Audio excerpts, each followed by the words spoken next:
de junho de 2016. Palmeiras treinou com portões fechados nesta sexta-feira. E Cuca esconde a equipe para o clássico do próximo domingo contra o Corinthians. Guilherme volta aos treinos e Corinthians deve ter força máxima no clássico de domingo contra o Palmeiras.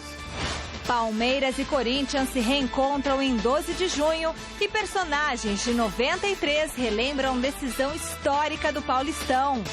São Paulo treina aqui no Morumbi na véspera do jogo contra o Atlético Paranaense e terá Caleri como novidade para esta partida. Santos apresenta a meia Jean Mota, que pode fazer a estreia já contra o Santa Cruz. Manhano convoca basquetebol masculino do Brasil para os Jogos do Rio de Janeiro com 4 ausências e 3 decepções.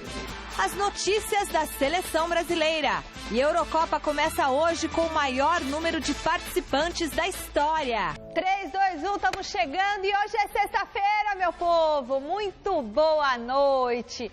Domingão é dia de derby no Allianz Parque. E por uma obra do destino, o confronto cai justo numa data especial para o torcedor palmeirense. Em um 12 de junho, dia dos namorados, o Palmeiras saiu da fila de títulos justamente em cima do maior rival, com uma histórica goleada por 4-0 no primeiro ato de um time que iria fazer história nos anos seguintes. 23 anos depois, o Gazeta Esportiva conversou com 2 personagens que estiveram em campo naquele dia. Veja na reportagem de Osmar Garrafa. Dia 12 de junho é a data dos namorados. Mas para a torcida palmeirense, esse dia é muito mais do que isso. Pois em 12 de junho de 1993, o Verdão quebrou o tabu de 16 anos sem título, vencendo o Paulistão em cima de seu maior rival, o Corinthians. Para contar essa história, reunimos 2 personagens que estavam em campo. O goleiro Sérgio pelo Palmeiras e o zagueiro Marcelo de Jean pelo Timão. No primeiro jogo, deu Corinthians 1-0, gol de Viola. Comemorou o feito imitando um porco.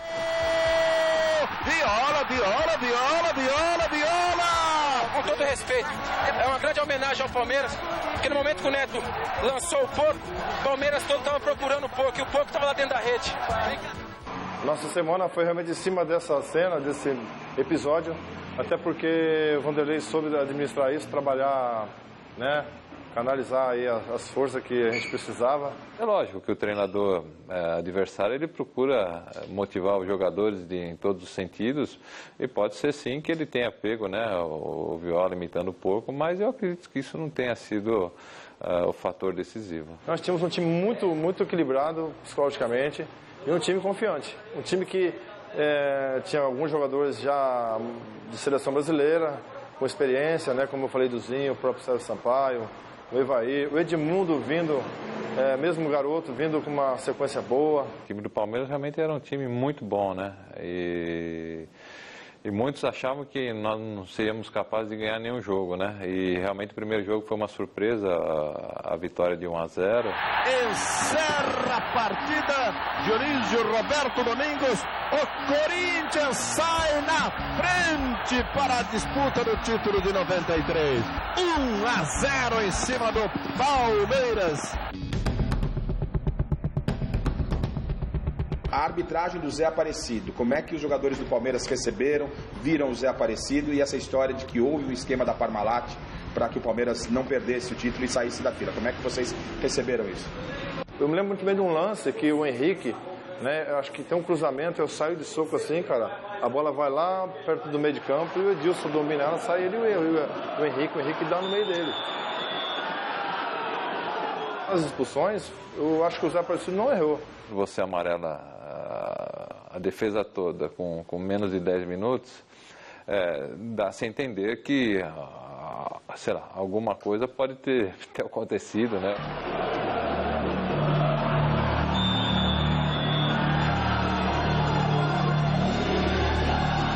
Dizer que é choro, né, porque perdeu o jogo, mas que, no mínimo, a arbitragem foi estranha, foi, né? Outro lance que chamou muita atenção naquela partida é a entrada do carrinho do Edmundo em cima do Paulo Sérgio. Paulo Sérgio está cobrindo. Olha aí, o que é isso, Edmundo? O que é isso? Quebra-pé, o que é isso? Lógico que foi uma entrada muito violenta.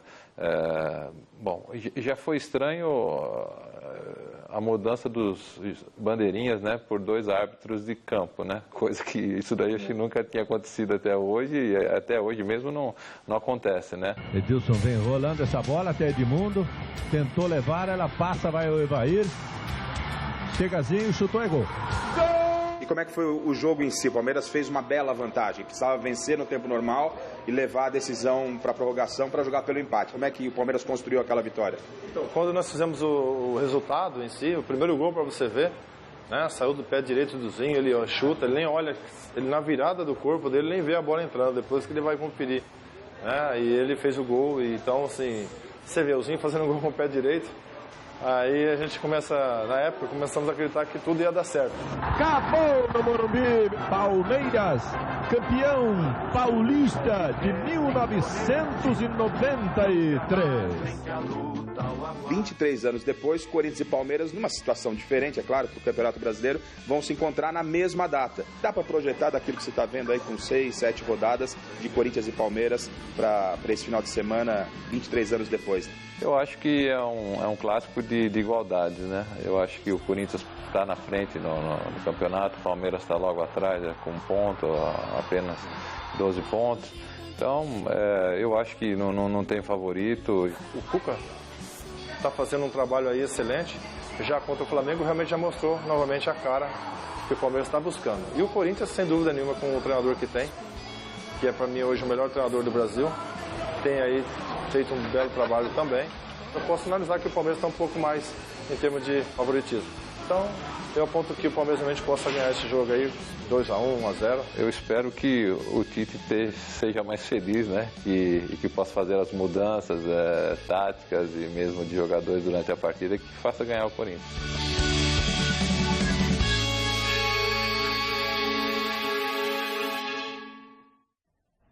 Grande noite para você que acompanha o Gazeta Esportiva. Corinthians e Palmeiras, de tanta história, de tanta rivalidade, jogos memoráveis, cinquentenário, o 54, 74 teve outra final, Corinthians e Palmeiras, 76 o Palmeiras ganhou o campeonato também, e o Corinthians teve a chance em 93 de fazer com que o Palmeiras permanecesse na fila.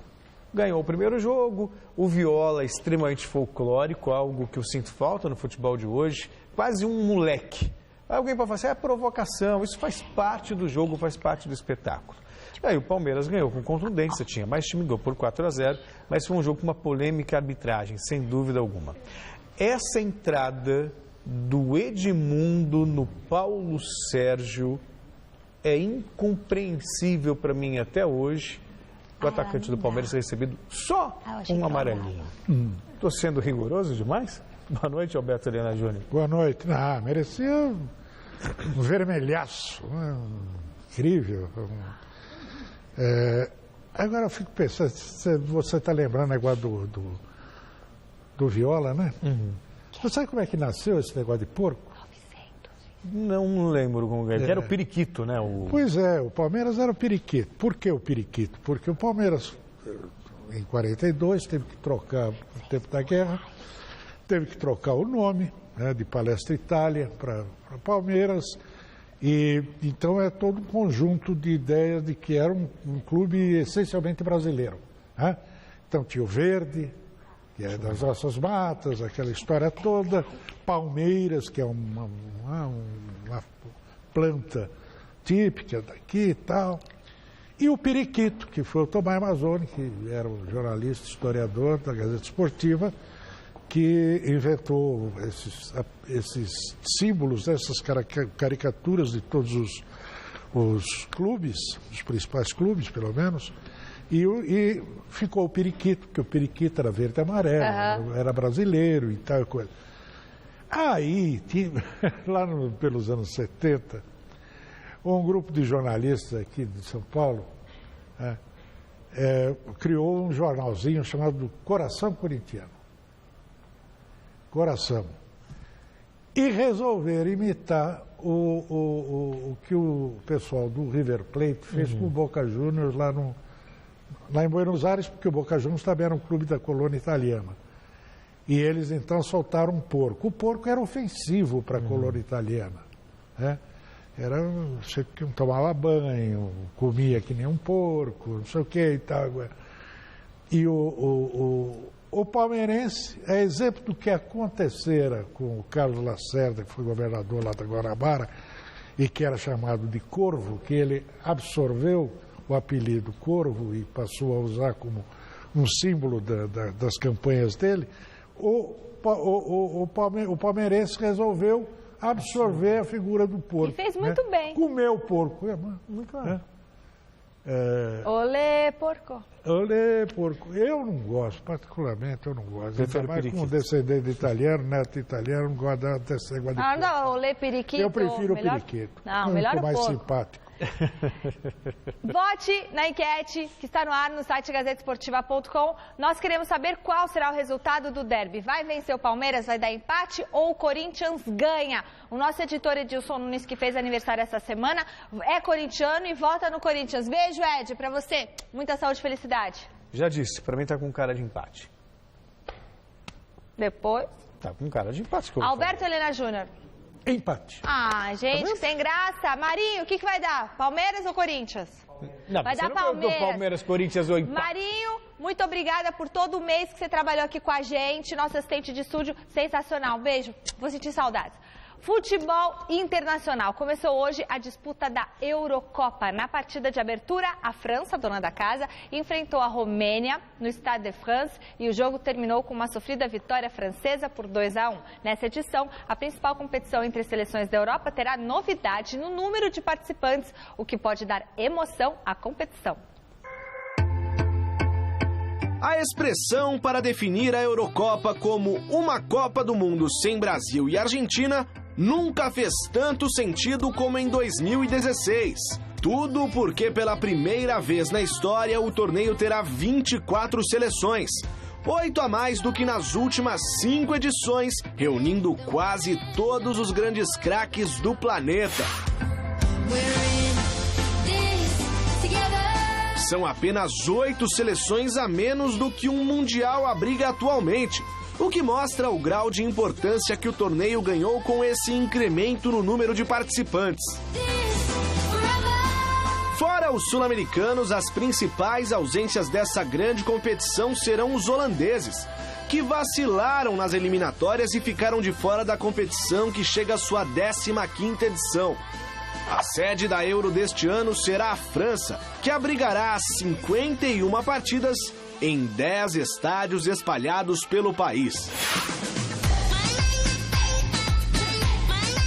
Hora de ver então como estão distribuídos os 6 grupos pelo torneio.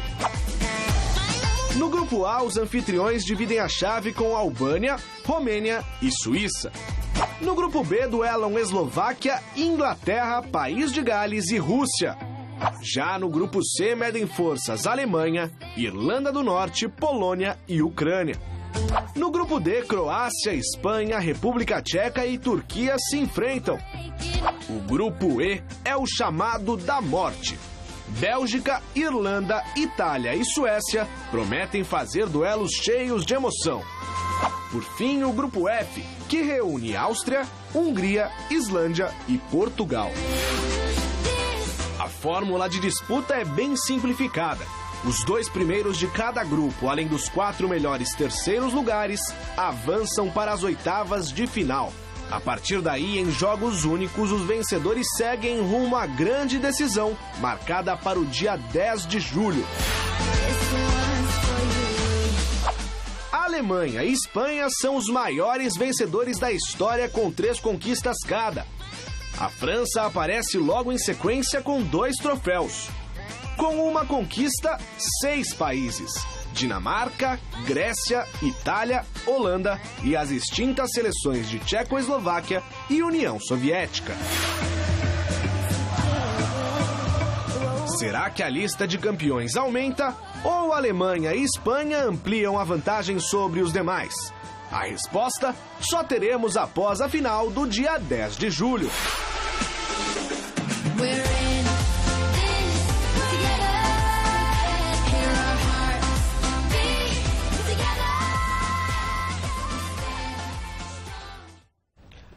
Apesar desse temor, receio, precaução para alguns apenas de um atentado terrorista em plena Eurocopa, a Eurocopa ela tem todo um charme especial e também muita qualidade. Eu diria que depois da Copa do Mundo, em termos de seleções, é o principal torneio do mundo. Você tem ali as principais equipes e tem também a organização. A abertura hoje, por exemplo, é uma beleza, sabe? É uma aula de como se faz. E quanto ao jogo, a França teve problemas com a Romênia. Saiu o golzinho da vitória aos 44 com o Payet. Quase que a França, a anfitriã do torneio, estreia com um tropeço. Eu não vi o jogo até o final, porque tive que subir aqui para o estúdio, mas quando deixei de ver o jogo, estava 1-1, mas veja bem, a França estava muito melhor que a Romênia. A França podia, só no primeiro tempo, podia ter feito os 2, 3 gols a mais, meter uma bola na trave, enfim. É um time, para mim, um grande candidato ao título, né? Porque nós temos o seguinte, a Espanha e a Alemanha, a Espanha que é bicampeã da Eurocopa, a Alemanha que é campeã do mundo, e que são os times mais fortes da Europa normalmente, elas não têm mais aquela base do time. Quer dizer, ela manteve a mesma base das competições como seleção, mas o Bayern que servia de base para a seleção da Alemanha já não é mais o grande fornecedor, assim como o Barcelona em relação à seleção da Espanha, embora vários jogadores estejam ali advindos, né, das competições anteriores, vitoriosas desses dois países. E a Inglaterra, que surge com uma perspectiva bacana, com esse menino Rashford, centroavante. Cara bom de bola, viu? Nossa, 18 anos. Estreou há 3 meses no máximo no time titular do Manchester United e é um jogador de primeira. Gol, um atrás do fazendo gol. Né?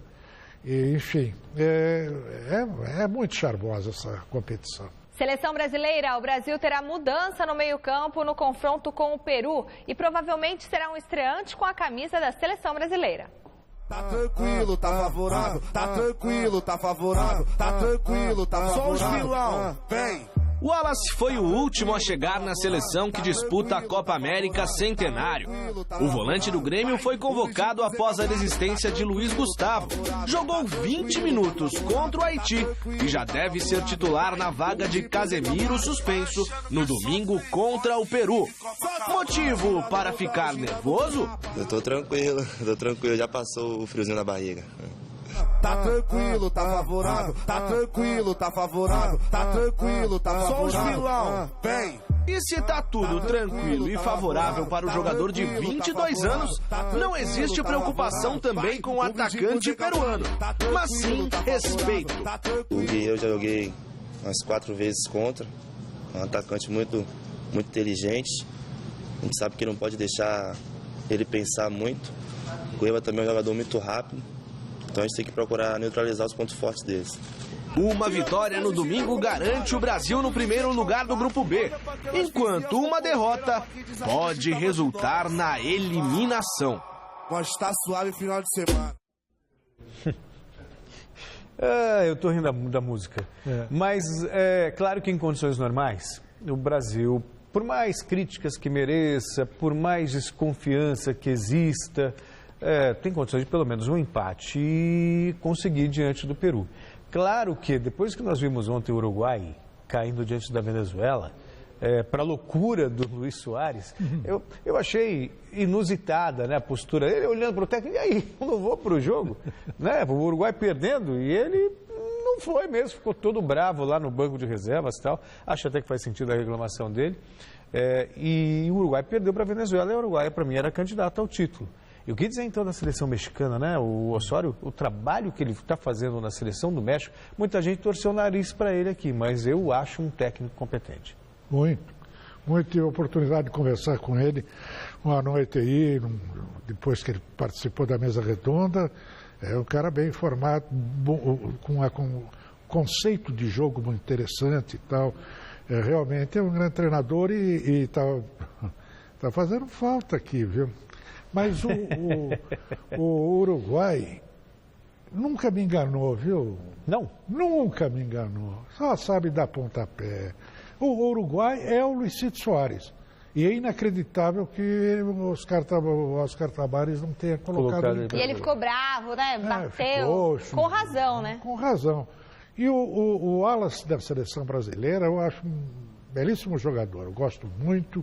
É um volante com estilo e se coloca muito bem, marca bem. Eu vi outro dia aí numa televisão uns dados sobre a participação dele, impressionante. No time do Grêmio. Impressionante, como marcador, como passador de bola, como... Sai bem para o jogo, né? Fazendo intervenção das jogadas e saindo para o jogo e cabeceando. Então ele tem todos os fundamentos. Eu gosto muito desse jogador. Mas gostaria de ver o time com mais remeleixo, sabe? Mas tá ali, bom, em todos esses meias que o Brasil já tem, o Renato Augusto, tira o Elias não está bem. Não está bem. Tira o Elias, põe o Renato Augusto, segundo volante, bota lá o Lucas Lima junto com o Felipe Coutinho, até mesmo o Ganso com o Gabigol lá na frente e tal. Sabe, bota a bola, porque o Brasil teve essa coisa de bom nos últimos jogos. Ele passou a tocar a bola, coisa que ele não fazia antes. Antes era ligação direta, agora ele passou a tocar, pelo menos. Não é a maravilha, mas pelo menos isso. Vamos ver se... O assunto agora é a seleção brasileira de basquete masculino, mantendo a base da equipe que em 2012 ficou em 5º lugar e em 2014 em 6º no Campeonato Mundial. O técnico Rubem Manhano anunciou nesta sexta a lista dos convocados para os Jogos Olímpicos do Rio de Janeiro. Aos escolhidos, um recado do professor. Privilégio de jogar um jogo olímpico em casa. Acho que é a mensagem mais importante que eu estou passando para nossos atletas. A convocação ainda pode sofrer alterações.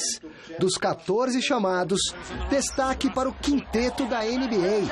Anderson Varejão e Leandrinho, envolvidos nas finais de lá, além de Raulzinho, Nenê e Marcelinho Huertas, coadjuvantes no exterior.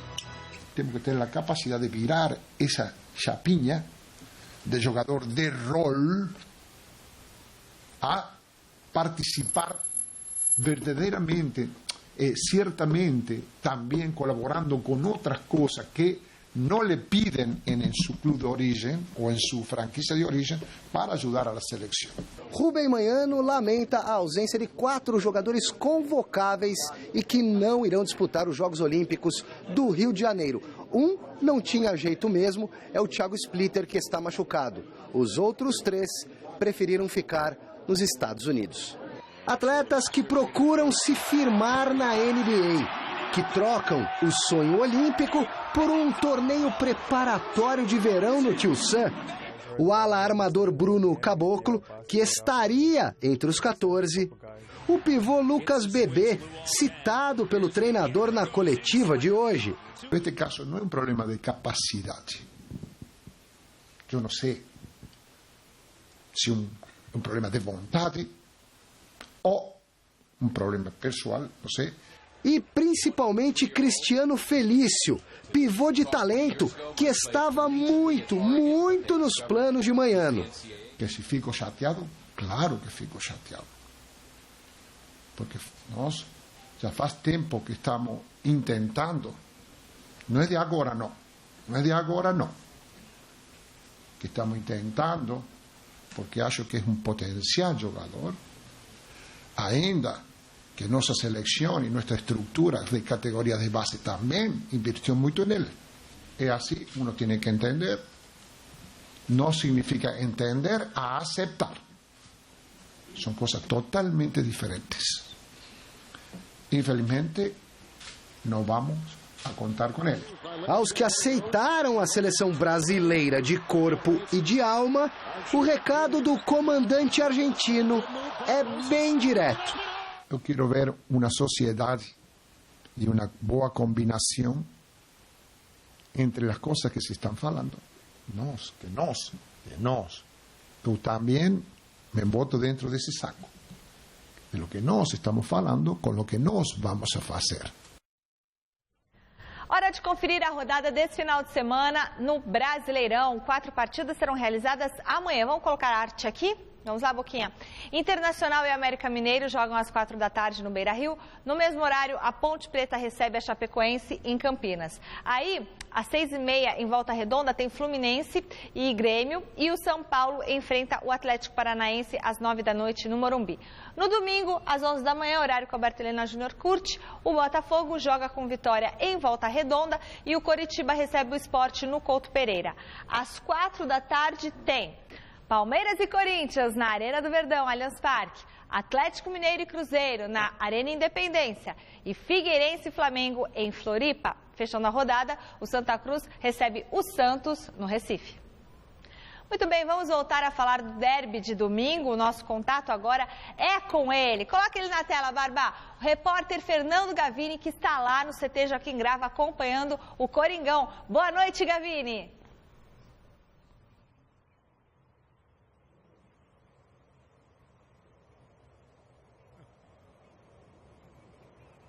Boa noite, Michele, boa noite, Alberto Helena, Celso Cardoso e a todos que acompanham o Gazeta Esportivo. O Corinthians fez o treino desta sexta-feira aberto para todo mundo com uma grande novidade, a presença do Guilherme, que não treinou nos últimos dias, né? Foi a primeira vez que ele veio a campo nesta semana, estava com dores no joelho direito, por isso não tinha participado das atividades nos dias anteriores, voltou ao treinamento, mostrou que está recuperado, participou normalmente de toda a atividade, portanto o Corinthians terá no clássico contra o Palmeiras força máxima, mas apesar de ter todos os seus principais jogadores à disposição, a única exceção é o zagueiro Wilson, mas que ficaria no banco de reservas, já que o Iago volta à equipe do Corinthians, o resto do time está todo à disposição. O Tite faz mistério, não quis confirmar que a equipe será a mesma que vinha jogando nas últimas partidas.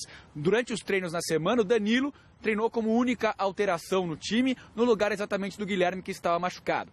Mas com o retorno do Guilherme, o Tite não quis confirmar, preferiu fazer mistério. Acho que por conta do mistério que o Cuca está fazendo também lá do outro lado, do lado palmeirense. Vamos ouvir o que disse o Tite a respeito da escalação do time para o clássico de domingo.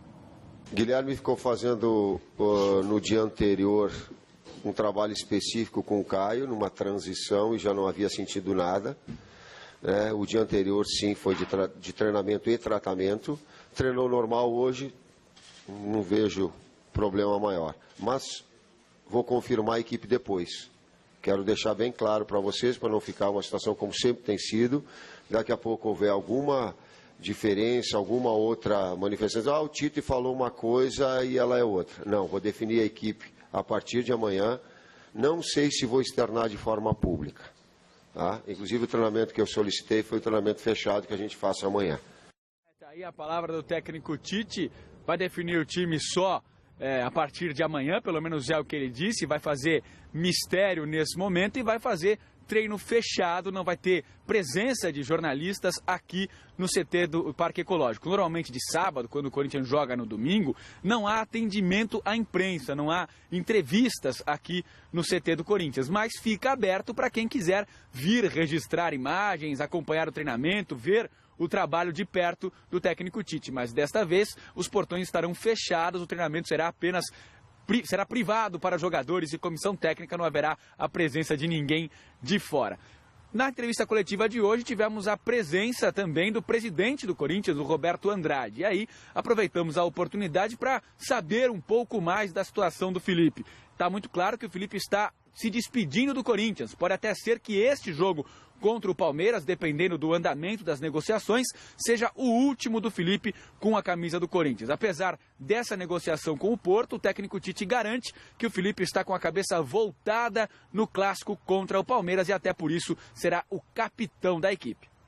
O Felipe é o capitão da equipe para domingo. Merece, tem toda uma conduta dentro do clube, digna de registro do caráter, não só da qualidade como atleta.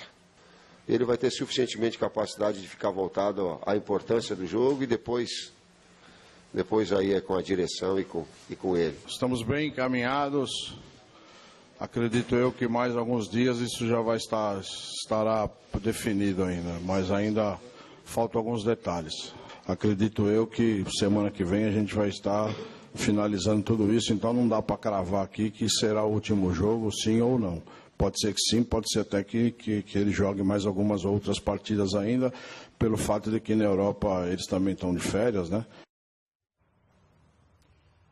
Tá aí a palavra do presidente Roberto de Andrade, explicando a situação do Felipe. Está muito claro está muito clara a saída do Felipe, né, que vai acontecer independente de qualquer coisa. Tem uma história que é importante. O Porto está com as contas equilibradas e existe aquela lei, né, do fair play financeiro na Europa. O Porto não pode realizar essa transação antes do início da próxima temporada. Então, não pode ser nada assinado antes do dia 1º de julho. Não pode nada ser pago antes do dia 1º de julho para o Porto não ficar em déficit em suas contas. Isso faz parte do mercado europeu, do fair play financeiro. Claro, o acordo vai ser selado antes, já está praticamente selado. São pequenos detalhes que separam o Felipe do Porto, mas a oficialização só poderá ser feita a partir de 1º de julho. Se o Felipe vai ficar aqui até o final deste mês, ainda não dá para dizer. Pode ser que no momento em que as coisas estiverem 100% acertadas, ele já pare de jogar com a camisa do Corinthians, mas por enquanto ele vai jogando.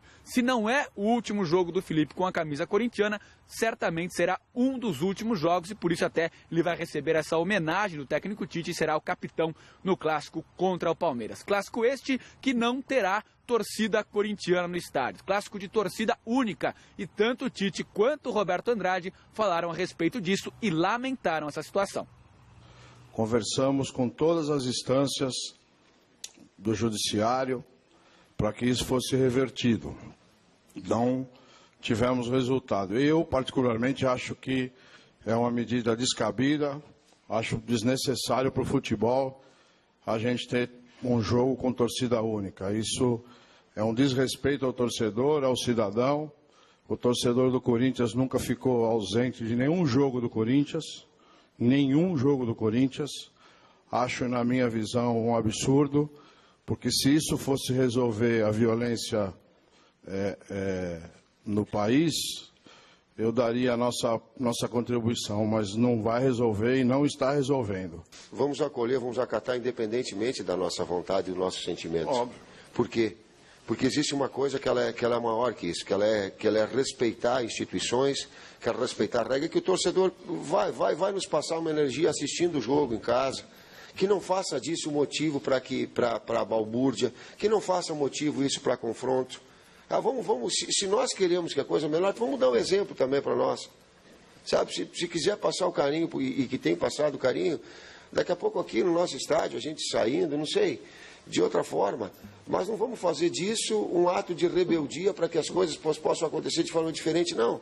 Vamos acatar, foi feita, o sentido foi não ter violência, vamos embora.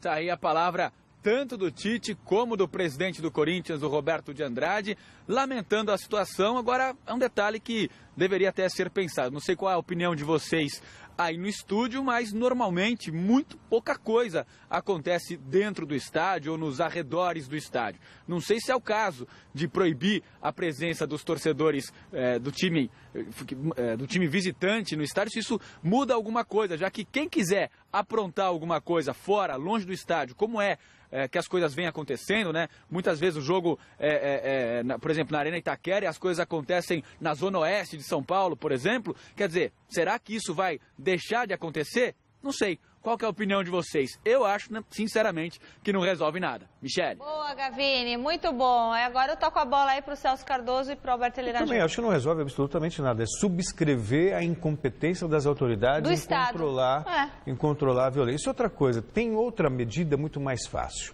Acho que acompanhando a violência no Brasil, no esporte, nos últimos anos, é só perceber que ela acontece com grupos. Acaba com o canto da organizada. Põe os ingressos para vender e não tem essa de vender para grupo. Não tem que facilitar para organizado. Quem comprar ingresso, senta no lugar que tiver e acabou. Boa. É uma maneira, simples assim. Sobre o Felipe é algo especial, né? Quando o Edu Dracena foi contratado, para mim a zaga era Edu Dracena e Gil, não tinha a menor dúvida. O Felipe estava sob desconfiança da torcida, de repente o Tite deu moral para ele, porque ele começou jogando a temporada, e ele ganhou uma capacidade de jogo, um brilho que virou referência. Em um ano, Alberto Helena, quer dizer, isso é uma coisa rara. E tem, claro, o mérito do Felipe por ter essa competência, mas também do Tite por ter a sensibilidade de observar o bom momento do menino. É verdade. Com relação a esse negócio de torcida, eu vou dizer uma coisa para você. Eu passei minha vida inteira lutando pela liberdade de expressão, de ir e vir, da possibilidade de se formar associações, não sei o quê. Mas essa coisa de torcida uniformizada de futebol no Brasil precisa acabar. Precisa acabar. Não pode, não dá. Não é possível mais admitir essa coisa do jeito que é. Claro. O cara vai no estádio, ele não pode levar uma criança, ele não pode levar um filho, uma filha, não pode levar a mulher, porque por causa de meia dúzia. É um estádio que cabe 30 mil, meia dúzia, e cria toda essa dificuldade. Então, fora.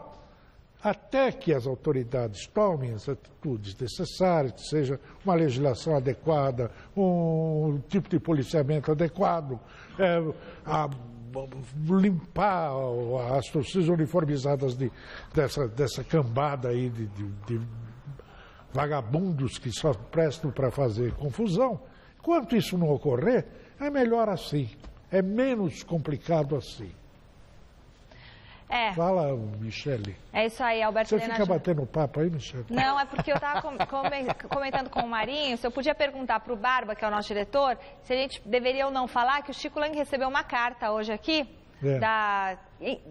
o destinatário lá, o Chico Lang, remetente Mancha Verde, de um tal de Leandro ameaçando ele de morte. Que se ele não for demitido, em 4 dias ele será assassinado. Então, isso aí é certo? Vamos agora ver como foi a tarde do mandante no derby e o Osmar Garrafa tá lá. Na Academia de Futebol do Palmeiras acompanhou aí os trabalhos do Verdão. Boa noite, Garrafa.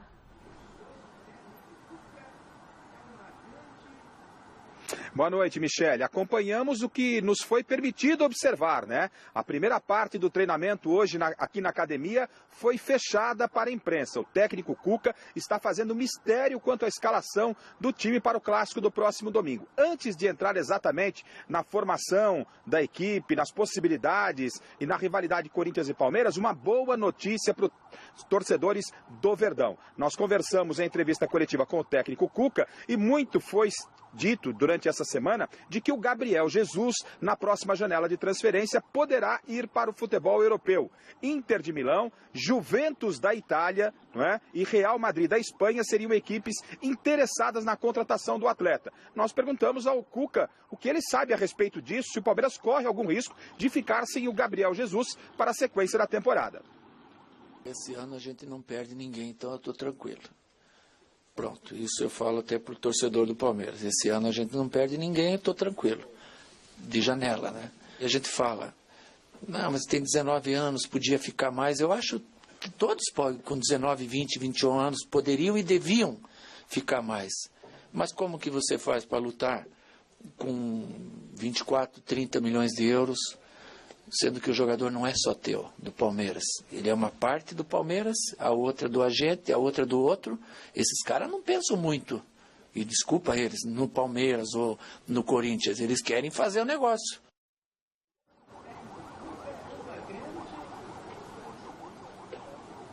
Tá certo, tá aí o técnico Cuca trazendo uma boa notícia para a torcida palmeirense. Segundo a informação que ele tem da diretoria, o Gabriel Jesus este ano permanece no clube. Vamos aguardar e conferir. E claro, a torcida palmeirense torcendo muito para que essa notícia venha a ser confirmada. Bom, sobre o time, eu repito, treinamento fechado. Quando nós entramos aqui por volta das 17 horas, a atividade começou às 16. Às 17 horas os portões foram abertos. Estava acontecendo já o rachão. Aí fica impossível nós identificarmos qual é a equipe titular. O que nós observamos é que o Lucas Barrios não estava entre os jogadores. Com isso, o Lucas Barrios, que esta semana voltou a trabalhar com os atletas, mas ainda não está bem fisicamente, ele está se recuperando de uma lesão e ele está fora do clássico. A dúvida está na zaga, né? Um dos setores onde o Cuca tem dúvida é a zaga, porque o Vitor Hugo está suspenso. São 3 possibilidades. O Dracena, que retornou de lesão, o Roger Carvalho e também o Thiago Santos. O Thiago Santos poderia jogar improvisado pelo setor. Na lateral esquerda, o Fabrício jogou a última partida, mas o técnico Cuca tem 2 possibilidades pelo setor. O Egídio, recuperado de lesão, treinou normalmente esta semana, e também pela lateral esquerda pode aparecer o Zé Roberto, que foi poupado nos 2 jogos. No ataque, outra dúvida, né? O Lucas Barrios fica de fora e aí restam apenas 2 jogadores para esta posição. O Alexandro deve mesmo ficar com a vaga, o Roger Guedes corre por fora, mas isso parece que só será definido lá no Allianz Parque. O técnico Cuca nos fala se o time está pronto, se há mistério ou não. Vamos ouvir. Tenho mais um treinamento amanhã. Eu não gosto que o jogador fique sabendo se ele vai jogar ou não pela imprensa, então eu prefiro amanhã terminar a semana de preparativo para o jogo, para daí depois definir o time.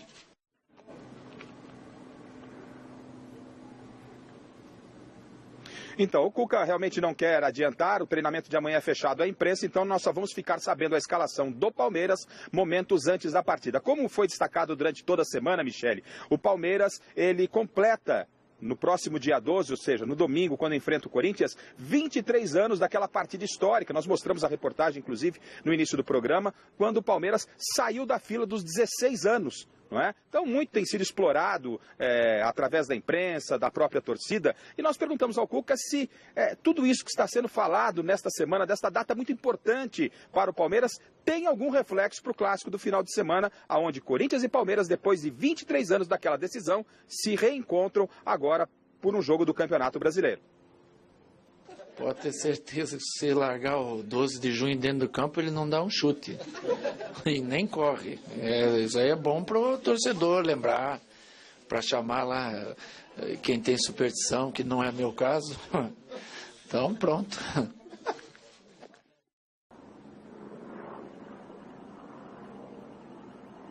Bom, nós falamos também com o Cuca a respeito do adversário, o Corinthians, que foi mostrado aqui na reportagem pelo Fernando Gavini. E eu perguntei ao Cuca o seguinte: o que te chama como profissional da bola, como técnico de alto gabarito, o que te impressiona no adversário? O que o Corinthians tem de melhor, Cuca? O padrão de jogo que o Corinthians tem, é um time que não se apavora, que às vezes não ganha o jogo no começo, ganha no decorrer, por ter essa paciência, por ter essa confiança. Então isso tudo é uma coisa que te passa, que é um trabalho de comando, né? Que os jogadores encaixaram bem. Durante toda a semana a gente vê aqui na porta do CT, com os palmeirenses que a gente fala, até aqueles que querem entrar, ter um contato com vocês profissionais para falar algo, e você não esconde que tem uma ligação com o Palmeiras desde a sua infância, que você era um palmeirense. O que o torcedor Cuca falaria para o técnico Cuca antes dessa partida? Abre o teu olho. Tô de olho em você, cara. Eu falaria isso para mim.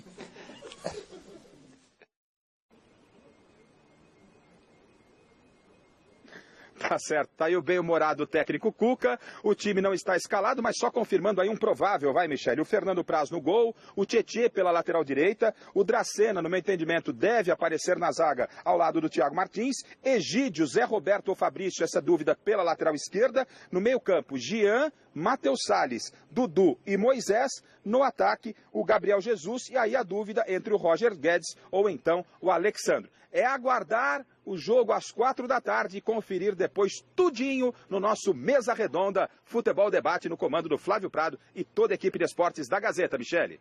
Muito obrigada, Osmar Garrafa. Bom trabalho para você. E agora é o seguinte, o Chico Lang divulgou nas redes sociais essa ameaça que ele sofreu de um torcedor que mandou uma carta aqui para a Fundação Casper Líbero, dizendo que se ele não for demitido, ele será morto, né? Sendo aí assassinado. A Fundação Casper Líbero, que é mantenedora da Faculdade Casper Líbero, que é a maior faculdade de jornalismo que nós temos aqui no nosso país, não demitirá o jornalista Chico Lang, que é um dos grandes jornalistas esportivos aqui que nós temos, porque preza pela liberdade de expressão, pela liberdade de imprensa. Então, isso é um absurdo, né? É um absurdo. Isso é uma brincadeira de mau gosto. Eu não consigo levar a sério. Mas tem nome, tem remetente, destinatário, enfim. o Chico divulgou e a gente tem que falar aqui a nossa posição, a posição da nossa Fundação Casper Libero, sempre acertada. E eu não preciso nem dizer onde você vai ver tudo de bom do clássico desse domingão entre Corinthians e Palmeiras. É domingo, no Mesa Redonda, às 9 da noite. Programa espetacular. Nossas equipes vão trazer toda a movimentação da torcida do Verdão, os melhores momentos, entrevistas do pós-jogo. E você que é São Paulino e Santista também vão saber de tudo dos confrontos do Tricolor e do Peixe, domingão, 9 da noite, no Mesa Redonda. A gente está junto.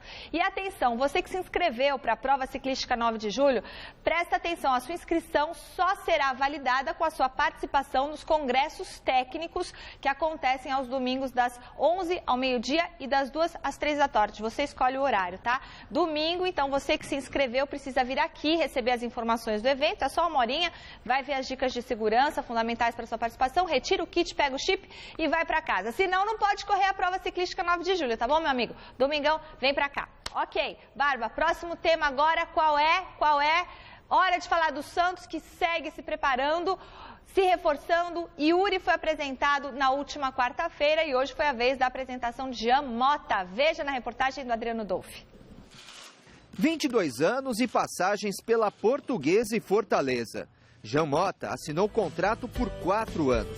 O nome do atleta, inclusive, já aparece no bid. O jogador foi relacionado para o duelo do fim de semana contra o Santa Cruz. Já venho de uma sequência boa, né, no Fortaleza. Acho que fiquei o último jogo, que foi na segunda, sem jogar, mas já vinha jogando. De 34 jogos, eu joguei 30, então eu estou em ritmo de jogo. O jogador ganhou destaque para o técnico Dorival Júnior no Campeonato Paulista do ano passado, graças a uma boa atuação coroada com este gol. Foi um gol, para mim, espetacular, né? Acho que abriu portas, inclusive, esse gol. É muito importante você fazer um gol no time grande ainda, como o Santos, né? Então, eu tive 2 jogos contra o Santos. Tive um aqui na Vila que perdemos e lá no Pacaembu que eu pude fazer o gol, perdemos também. Mas o camisa 39 trouxe uma lembrança não tão boa à torcida. Esta camisa foi a utilizada por Nilson, jogador que perdeu um gol incrível na final da Copa do Brasil no ano passado. Me falaram isso também quando fui assinar o contrato, mas acho que não tem superstição, não. O Nilson, inclusive, meu amigo, jogou comigo na Portuguesa, é um bom jogador. Infelizmente, acontece essas coisas. Mas eu escolhi a 39 mesmo por causa da idade da minha mãe, fazer uma homenagem para ela. Jean Mota promete fazer a torcida esquecer essa superstição. Claro, se dedicando aos treinamentos. E lembrando que aqui no Santos está realizando um sonho da época em que era um garoto. Sempre acompanhei o Santos, né? A gente vê Robinho, vê jogadores aí, Diego, o próprio Renato Elano ali naquela época, então acho que incentivava muitas crianças ali, né? Era um futebol diferenciado. E meu avô também é santista, né? Isso influenciou bastante também. O São Paulo vai ter a volta de um importante reforço para o confronto contra o Atlético Paranaense amanhã no Morumbi. Reportagem do Esboril. O atacante Jonathan Caleri não marca gols desde o dia 21 de abril, na partida contra o The Strongest da Bolívia pela Copa Libertadores. Quase 1 mês e meio sem ir às redes. Depois de voltar de uma viagem da Itália, onde resolveu problemas particulares, o argentino está confirmado para o jogo deste sábado contra o Atlético Paranaense, aqui no Morumbi. Caleri não está 100%. Vamos saber se ele vai poder terminar os 90 minutos. O importante é que ele está dentro. E os treinamentos que fez com Ítalo, ambos se entenderam muito bem. Até o momento, o São Paulo faz uma campanha regular no Campeonato Brasileiro. Tem 10 pontos conquistados. Está na 6ª colocação. Em 6 rodadas, marcou apenas 5 gols. Algo que não preocupa o técnico Edgardo Bauza. Na opinião do argentino, basta vencer dentro de campo. A mim o que interessa é ganhar. Se posso ganhar de 0,5 a 0, ganho 3 pontos. Não tem problema nenhum. Mas obviamente quero melhorar isso. Na Argentina, quando treinou o San Lorenzo, foi campeão da Libertadores. Paton também era rotulado assim, como retranqueiro. Já he sido mal interpretado. Eu já sou mal interpretado. Fui chamado de mesquinho, de retranqueiro, quando dirigia o São Lourenço. Só que fomos campeões da América. Por isso, não me importa o que digam. Eu quero um time ofensivo, que seja difícil para os rivais, que ganhe as partidas. Resultado da enquete deu que vai dar Palmeiras 52% dos votos. Uma boa noite, até domingo no Mesa Redonda. Beijo, tchau. A gente se vê no Jornal da Gazeta. Já, já.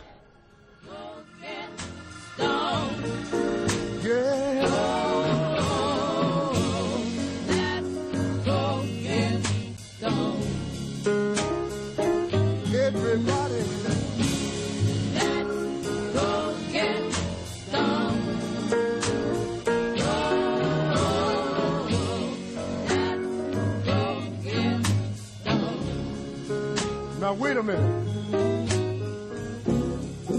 You know my baby, she won't let me in. I've got a few pennies, I'm gonna buy myself a bottle of gin.